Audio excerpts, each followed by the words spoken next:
සුනිල්ලට ජනතුනි දැන් ඔබතුමාලට දැන් පළාත් පාලන ඡන්දෙට මුහුණ දෙන්න සිද්ධ වෙලා තියෙනවා. විපක්ෂ පැත්තෙන් කියනවා ජනතාවට දුන්න පොරොන්දු මේ වනකොට ඉෂ්ට කරගන්න බැරි වෙලා තියෙනවා. ආණ්ඩු බලය අරගෙන ජනාධිපති බලය අරගෙන දැන් මුහුණ දෙන පළවෙනි ඡන්දය. කොහොමද සූදානම්?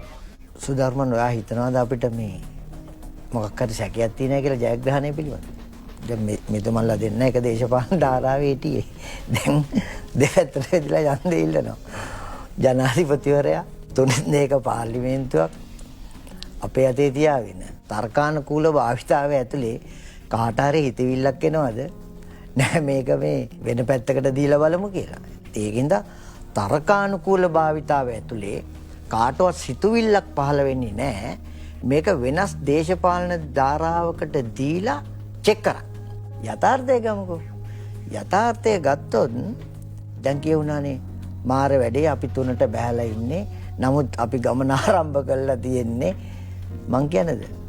ඔය තුනේ අපේ තුනේ වෙනසක් තියෙනවා. කවුරු හරි බලාගෙන ඉන්නවා නම් මේ යලි නංව ගන්න කවන්නේ අහිංසක ප්‍රාර්ථනා වලට ඉඩක් ඇති. මම කියන්නේ යථාර්ථය ඇතුලේ අපි මහජනයාගේ වරම මහජන අභිලාෂය ඉෂ්ට කරමින් යන ආණ්ඩුවක්. අපිට මාස 60කට ආවේ මාස 60කට ගත්තු මහජන වරම ඇතුලේ මාස 5ක් යනකොට මහජන අභිලාෂය ඉෂ්ට කරන්න සමත් ආණ්ඩුවක් බවට පීල්ලට ඇවිල්ලා තියෙනවා. ඇයි එක ලක්ෂණයක් මං කියන්න. මෙතෙක් ආපු ගමන් මග ඇතුලේ අවුරුදු 70 ගාන ඉතිහාසයේ ඇතුලේ හැම ආණ්ඩුවක්ම බල කරේ මහජනයාට පටි තද කරගන්න කියලා මහජන නියෝජිතයා පටි ලිහලා ඕන තරම් වැඩ කරා. ඒකනේ මෙතුමට ඉන්නේ මහජන නියෝජිත දෙන්නයි කිව්ව ඉන්නේ. මේ මැතිවරණයක් අභියසදී දෙන්නන් එක්කෙනෙකුත් තේරෙයි. මොනවටද? මහජන දේපල සම්බන්ධ ගැටලුවක් නිසා. හරිද? හැබැයි අපි මේ ආපු ගමන් මග ඇතුලේ මේ මාස 6ට අපි 159 දෙනාට එකදු හෝ මහජන දේපල ගැටලුවකට අදාළ මොකක් හරි ඇලිගේෂන් එකක් කියන්නේ. අපි සමත් වෙලා තිනවා මහජනතාවගේ මුදල් හරියාකාරව මහජනතාව වෙනුවෙන් නඩත්තු කළ යුතුයි කියන තැන ඉඳලා අපි කටයුතු කරලා තිනවා. දැන් බලන්න මේ ගෙවිච්ච අයවැය ඇතුලේ අපිට බෙදාගත්තු පංගුව කියන්නේ මහජන නියෝජිතයාට බෙදාගෙන තියෙන පංගුව අපි ජනාධිපති වැය ශීර්ෂය පතුලටම ගෙනල්ලා තිනවා. අගමැති වැය ශීර්ෂය පතුලටම ගෙනල්ලා තිනවා.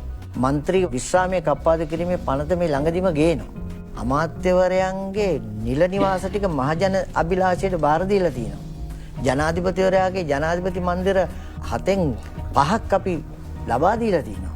මහජනතාවගේ කටයුතු සඳහා. හරිද? වාහන දෙකකින් යනවා නම් යන්නේ ඒ ජනාධිපති නැත්නම් අග්‍රාමාත්‍යවරිය. අපි හැමෝම අමාත්‍යවරු මන්ත්‍රීවරු එක වාහනෙන් යන්නේ. අයවැය කතාව කරලා කිව්වා ජනාධිපතිවරයා මන්ත්‍රීවරුන්ට වාහන ගේන්න වෙන්නේ නැහැ කිව්වා. ජනතාවට වාහන ගේන්න ඉඩ තියලා තියෙනවා. මේ ආණ්ඩුව ඔය බලන්න අයවැය ඇනලයිස් කරලා බලන්න සෑම ශාස්ත්‍රයකම මිනිස්සුන්ට අපි සහන දීලා තියෙනවා. මිනිස්සුන්ට රජයේ සේවකයන්ගෙන් පටන් ගත්ත ගමන් හැම ශාස්ත්‍රයක්ම ආවරණය වෙන පරිදි මිනිස්සුන්ට දීලා තියෙනවා. ඒක නිසා මේක හරි පැහැදිලි මේ එන ගමන් මග ඇතුලේ ජනතාවට තීරණය කරන්න පුළුවන් මේක ජනතා ආණ්ඩුවක්ද ජනතා විරෝධී ආණ්ඩුවක්ද කියලා. ජනතා විරෝධී ආණ්ඩුව තමයි මෙතෙක්කල් පැවතුනේ. ඒක නිසානේ හැදුවයි කියන රටේ අන්තිමට බංකොලොත් කියන ලේබලේ අපිට ඇලෙව්වේ. ඒ විතරක් නෙවෙයි. මේ බලන්න. මේ මගේ අතේ තියෙන පනත මේකනේ ආපු ප්‍රශ්නේ. මහජන දේපල හොරකම් කරලා තිනවා. ඔයා මහජන දේපල හොරකම් කරලා තිනවා. A නමින් B නමින් C නමින් තියාගෙන ඉන්නවා. මේකනේ ප්‍රශ්නේ. අනේ මංගාව නැහැයි කියනවා. හැබැයි මහජනයාගෙන් හොරා කාපු වත්කම් ABC අතර තියෙනවා. මෙන්න අපි ගෙනල්ලා තියෙනවා. ඒවා අත් කරගන්න පනත 8 වෙනිදා වාද විවාද කරනවා. අපරාධයකින් උත්පාදිත දේ පිළිබඳ පනත පිටු 200 ගාණක් සියල්ල ආවරණය කරලා තියෙනවා. මේ සියල්ල ආවරණය කිරීම ඇතුලේ ඒකේ තියෙනවා එක තැනක 34 වෙනි වගන්තියේ යම් තැනැත්තෙකු අත් කරගන්නා ලද නිශ්චල හෝ චංචල දේපල වලින් කොටසක් හෝ නීත්‍යානුකූල නොවන කල්හි තමා විසින් එය නීත්‍යානුකූල ඉපයූ බව ඔප්පු කරන තුරු එකී දේපල නීති විරෝධී ක්‍රියාවලින් ව්‍යුත්පන්න හෝ උපලබ්ධ වී ඇති බවට පූර්ව නිගමනය වේ. හරි. එයා ඔප්පු කරනකම් ඒක නීති විරෝධී දේපල. එකී පූර්ව නිගමනය මේක හොඳට අහගන්න. එකී පූර්ව නිගමනයේ බිඳ හෙලීමේ වගකීම එකී උපයාගත් තැනැත්තාගේ වගකීම වේ. දැන් නම් නඩුවල ඔප්පු කිරීම කරන්නනේ අනිත් පැත්තනේ පැමිණිල්ලනේ. හැබැයි ඔයාට චෝදනාවක් කරොත් මහජන දේපල පිළිබඳව ඔයයි ඔප්පු කරන්න ඕනේ එහෙම නෙවෙයි කියලා. එකී පූර්ව නිගමනයේ බිඳ හෙළෙන තුරු එකී තැනැත්තා වරද කළ බවට නිගමනය වේ. අවසාන වාක්‍යය. ඒ අනුව වෙනත් පනත් යටතේ වරද කළ බව ඔප්පු කිරීමේ භාරය පැමිණිල්ල සතු වුවත් මෙම පනත අනුව තමා එසේ නොයිපබූ බව ඔප්පු කිරීමේ භාරය චූදිතයා සතු වෙයි. ඔන්න වෙනස. ඔන්න අපේ වෙනස. මෙහෙම පනතක් අනිත් ආණ්ඩු ගෙනෙයිද? NPP ආණ්ඩුවට විතරයි අපි හොරු නොවන නිසා මේක ගේන්න පුළුවන්. අනිත් එක මේ අද රෑ මධ්‍යම රාත්‍රියට නිකුත් වෙනවා මහජන ආරක්ෂක කමිටු නිර්මාණය කරන්න. එතෙක් පැවතිච්ච මහජන ආරක්ෂක කමිටුව 2023 9/15 27/58 2023 චක්‍ර ලේඛනයේ අහෝසි වෙනවා. ඊට පස්සේ ග්‍රාම සේවා වසම් 4022ක් ආවරණය වන පරිදි අපි හදනවා මහජන ආරක්ෂක කමිටු.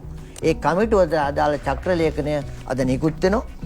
මේකේ ගමේ කොහොමද සාමය පවත්වාගෙන යන්නේ ඊමට අදාළව පොලිස් දෙපාර්තමේන්තුවෙන් මීට අදාළ චක්‍ර ලේඛනය දාලා ගමේ මිනිස්සු ගම ඇතුලේ සාමකාමීව තමන්ගේ ප්‍රශ්නය බේරගන්නේ කොහොමද කියන කාරණයට අදාළව මේ චක්‍ර ලේඛනය ඇතුලේ අපි හඳුන්වලා දෙන්නේ. මම කිව්වේ මේවා අපි කරන්න යනවා මේ ඔතන වගේ බලාපොරොත්තු වෙන ගම ඇතුලේ වෙන අකටයුතුකම්. අනිවාර්යෙන් ඒ අකටයුතුකනුත් මේකෙන් පුළුවන් ද වළක්වා ගන්න? මේකෙන් තමයි මේ NPP සමාජිකයෝ මේ පත් වෙන එක නෙවෙයි. මේකේ ප්‍රාදේශීය ලේකම්වරයා, එතනින් ගියාම ගමේ ග්‍රාම සේවක, පොලිස් නිලධාරියා සම්බන්ධ වෙලා ඉන්න කමිටු. ඒක දේශපාලනීකරණය කරගන්න පුළුවන් කමක් වෙන්නේ නැහැ. ඉතින් මම මේ කියන්නේ අපි මහජන වරමට සාපේක්ෂව කටයුතු කරමින් සිටින දේශපාලන ව්‍යාපාරයක්. ඒක හින්දා මේක ලේසි වෙන්නේ නැහැ හොල්ලන්න. හරිද? දැන් මේගොල්ලන්ට ඉතුරු වෙලා තියෙන්නේ මොකක්ද දන්නවද? වාක්‍යවල තාක්ෂණික දෝෂ.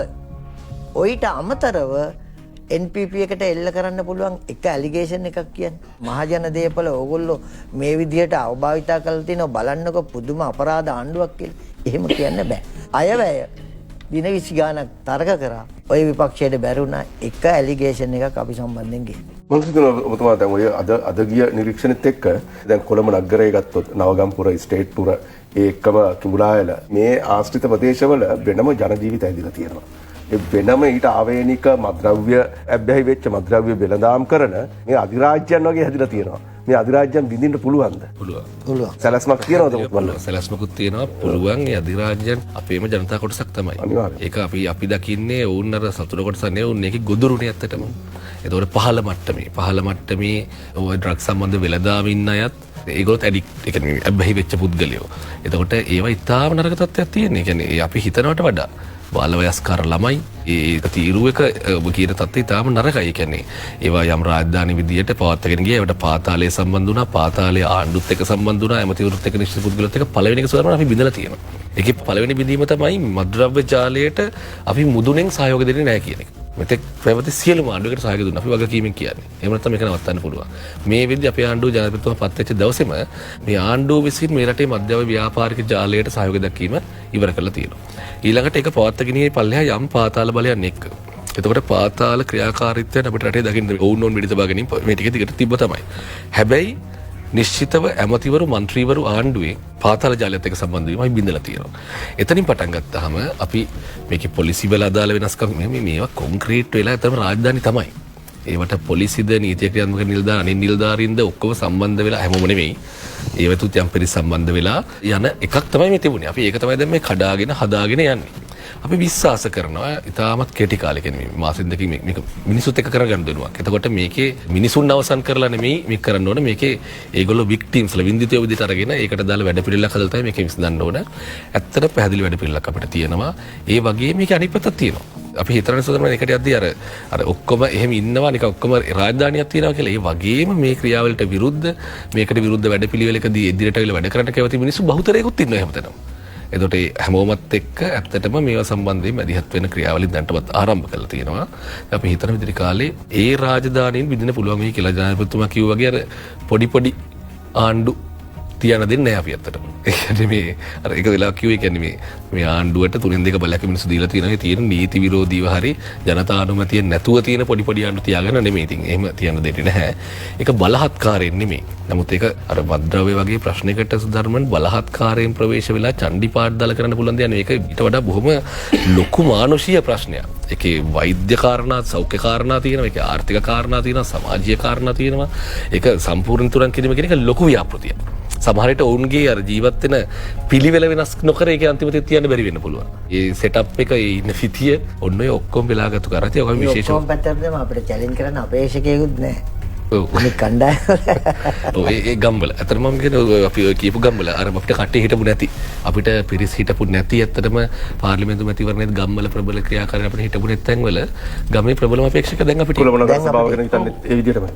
කොළඹ නගර සභාව තමයි මම උදාහරණයක් ඒ කොළඹ නගර සභාවේ තමයි. තව උදාහරණයක්. ඒ ගම්වල අපිට අමාරුම තැන. අමාරුම තැන දැන් ලේසි වෙලා. අපිට කවුරුවත් ඒ සමහර ගම්වල නිශ්චිත ප්‍රබල ක්‍රියාකාරී හිටපු නැති තැන්වල ගමේ ඉන්න ප්‍රබලම ක්‍රියාකාරිකයයි දැන් ඉන්නේ අපේ ලයිස්තු. ජනතා විමුක්තිපුරේ 60,000ක් එහා පැත්තේ මැරුණේ මොකටද? ඉන්දියන් ආක්‍රමණයට විරුද්ධව. එතකොට ඉන්දියන් ආක්‍රමණයට විරුද්ධව නේ ඒක කරේ.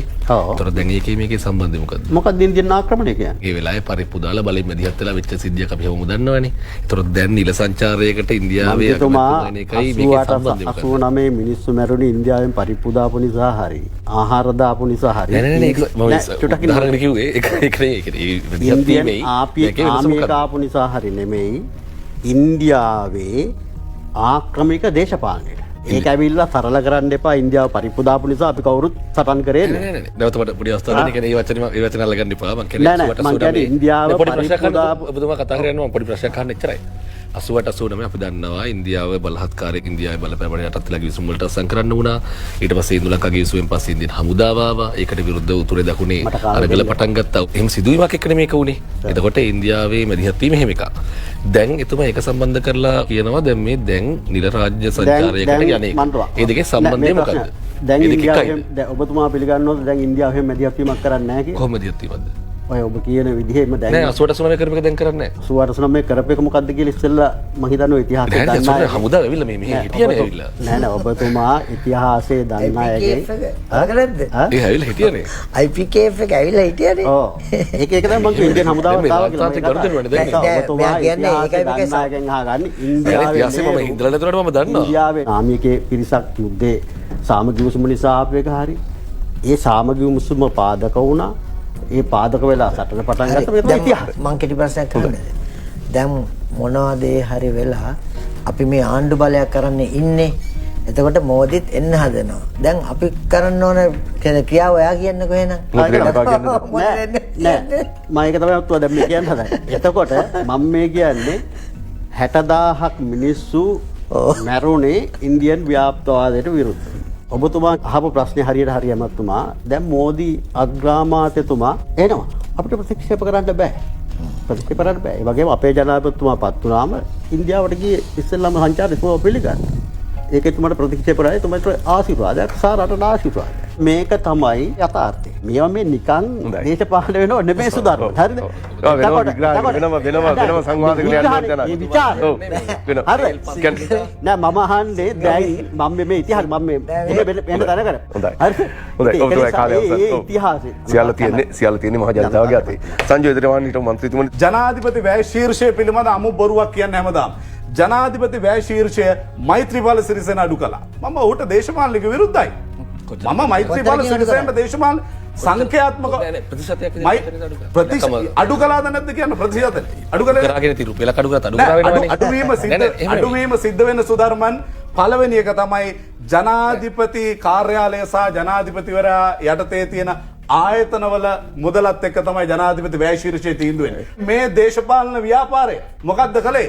ජනාධිපති යටතේ තියෙන සියලු ආයතනවල වැය ශීර්ෂය 365න් බෙදලා එක දවසක ජනාධිපතිගේ වියදම කියලා අමු බොරුවක් කිව්වා. මහින්ද රාජපක්ෂගේ කාලේ ජනාධිපතිවරයා යටතේ විශාල ආයතන සංඛ්‍යාවක් තිබුණා. සමහර ආයතන ජනාධිපති යටතේ නොතිබිය යුතුයි කියලා කවුරු හරි යෝජනා කරනවා නම් ඒකටත් එකගයි. මෛත්‍රීපාල සිරිසේන ආයතන අඩු කළේ. ගෝඨාභය රාජපක්ෂ ආයතන අඩු කළා. ඒ වගේම තමන් සම්බන්ධයෙන් තියෙන වියදම බොහෝ දුරට අඩු කළා. ඊටත් වඩා අනුකුමාර දිසානායක කරු ජනාධිපතිතුමා අඩු කළා තියෙනවා. මම කියන්නේ මේ අඩුවීම් මේවා පෙර නොවිරු තත්ත්වයන් නෙවෙයි. ඒක මම කියන්නේ. විරු තත්ත්වයන් තමයි. පෙර නොවිරු තත්ත්වයන් නෙවෙයි. කොතනද පෙර නොවිරු තත්ත්වය? මේ පාර ජනාධිපති අර්ශීෂ්‍ය අඩු කිරීම රුපියලක් දෙකක් නෙවෙයි 150කින් අඩු කරලා තියෙනවා. 150කින්. ඒ අඩු කරලා තියෙන්නේ කලින් තිබිච්ච ලොකු කෑලි ගලවලත් නෙමෙයි. ඔව්. එතකොට ඒක එහෙම මීට කලින් මම වෙලා තියෙනවා. කියන්නේ නජිත් මේ එන්නේ මේ අඩු කිරීම ඊළඟට එන ජනාධිපති මීටත් වඩා මේක අඩු කරයි. මේ චෝදනාවලට ඉස්සෙල්ලා පිළිතුරු දීලා ඉන්නත් හොඳයි නේද ඔබතුමාගේ පැත්තේ? සිංහල ඉගෙන ගන්නකොට තියෙන හතරබීරි කතාව කියලා. හරි හතරබීරි කතාවක තියෙන්නේ අර ප්‍රශ්නෙට උත්තරේ ගැලපෙන්නේ නැහැ. ඔය හේ දෙයක් කියවනවා. පාඩම් කරගෙන ආපු ටිකක් මේ ටික මං අද කොහොම හරි කියනවා කියලා දැන් ඇවිල්ලා කිව්වා. ඔච්චරයි මේ දේශපාලන සංස්කෘතිය ගැන මේගොල්ලන්ට කතා කරද හැකිද? ජනාධිපතිවරයා පත් වුණාට පස්සේ අපි තමයි මේ දේශපාලන කල්චර් එක එක්සයිස් කරන්න පටන් ගත්තේ. අපි තමයි කිව්වේ හන්දිගානේ කිරිබැත් කන්න එපා. රචින්න කරලක්වත් දාන්න එපා. අනිත් මිනිහට ඉන්සල් කරන්න එපා කියලා. හැබැයි මෙහෙම කියද්දී එක්තරා නාලිකාවකින් මොකද්ද මෙතරෙවි මෙතුමන්ලා දෙන්නම නියෝජනය කරන දේශපාලන ව්‍යාපාරයකට බැක් කරලා මොනවද කරේ? මොන්න තරම් විසක් මේ සමාජය මත වැපරුවද කියන්නකෝ. පශ්චාත් මැතිවරණ ප්‍රචණ්ඩ ක්‍රියා එයි, සංඝයා ඝාතනය වෙයි, පන්සල් යන්න හම්බ වෙන්නේ නැහැ, විදේශ සම්බන්ධතා නැති වෙයි. මේවා කියලා මොන තරම් භයංකාරත්වයක් ඇති කරාද? සුධර්මන් මට කියන්න දේශපාලනය කිරීම විසින් විරුද්ධ මතධාරියෙකුට අපෙන් වෙච්ච දෙයක් NPP ආණ්ඩුවේ. එහෙම අභියෝගාත්මකව කතා කරන්න පුළුවන් මිනිස්සු අපි ඒ තරම් ආදර්ශයක් දීලා තිනවා. ඊට පස්සේ ආව පාර්ලිමේන්තු මැතිවරණය මට කියන්න එක කැබ් එකක් අපේ දේශපාලනය වෙනුවෙන් අපි පාවිච්චි කරගත්තද කියලා. රජයේ ජනාධිපති හිටිද්දි මේ තරම් ආදර්ශමත් මැතිවරණයක් ඉතිහාසයේ වෙලා තියෙනවද කියන්නකෝ. කොළඹ නගර සභාව ගත්තොත් ඒවා මැතිවරණ කැම්පේන් වලට ගන්නවා. ඒක නිසා පාඩම් කරගත්තු ටිකක් ඔහේ කියාගෙන යනවා.